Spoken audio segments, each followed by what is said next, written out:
I want to welcome Republican strategist Rina Shah.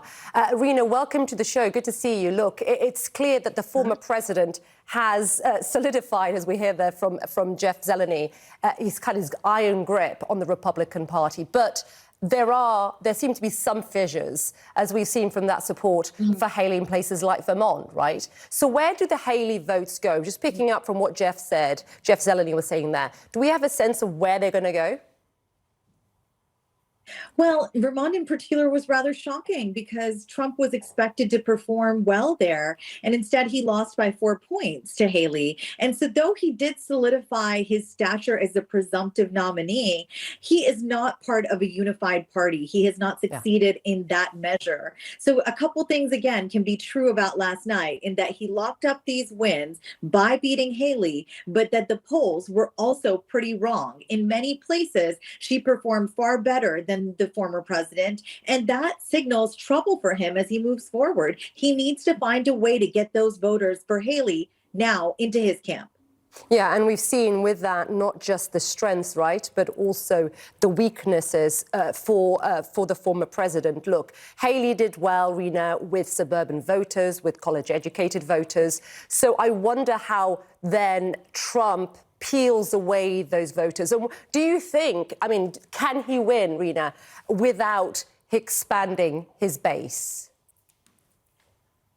Trump cannot win back the White House unless he expands the electorate, and that's why the Haley voters are crucial. If you looked at Iowa, New Hampshire, South Carolina, as well as Michigan, all prior to yesterday, those were numbers that were already troubling. Somewhere between 30 and 40% of primary voters were already rejecting him. And his underperformance yesterday signals that the party is fractured in many ways. Now, on what lines are they fractured? The through line here is one thing. Again, that moderate Republicans need a place to go next. Now, is that going to be to Biden? One would guess that yes, many pro-democracy voters will reject Trump again. Those who rejected him in 2020 will not likely change their minds again.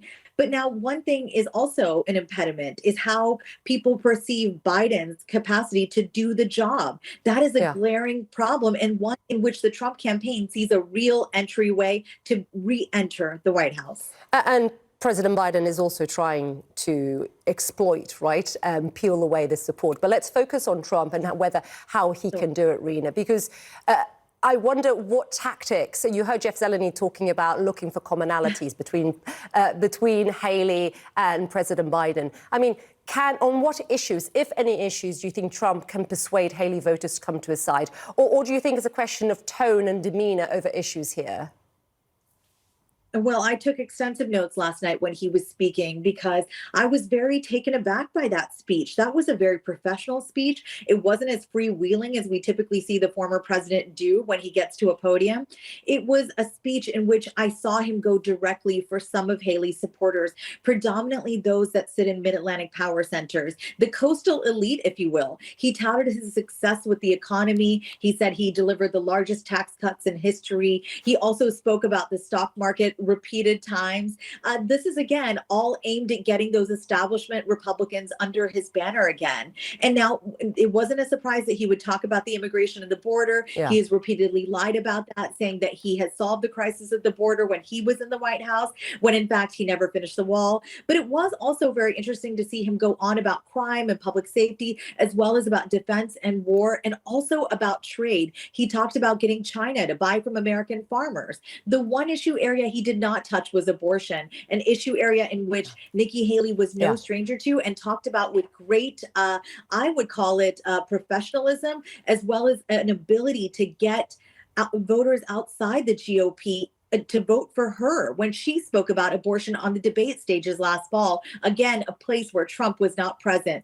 So last night's speech really, really gave us some good insight as to how he might run this campaign to court those Haley voters. Do you think, I mean, as we said, Haley didn't endorse Trump. Do you think there's a chance she could get an offer? She could get an offer to serve under this administration? Or is she looking, do you think, Rina, at 2028? How does she play this? Because I'm guessing she still has money here. She certainly has a lot of money in the coffers, and people who were also not turned off by her. There were many people today who would have been turned off had she given a direct endorsement of the former president. Instead, she used some high minded aspirational language talking about unity and how Trump would have to earn her voters. And so I think she has left the door open to a realm of possibilities. As a longtime political operative, I can tell you we know to expect the unexpected, particularly in this kind of atypical election. So it would not surprise me if something changed in the game here, but I do believe she has her eyes on 2028.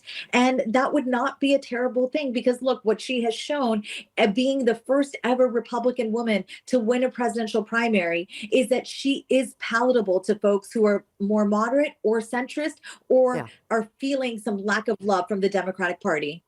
Rina Shah, really appreciate you taking the time to speak to us. Thank you, Rina.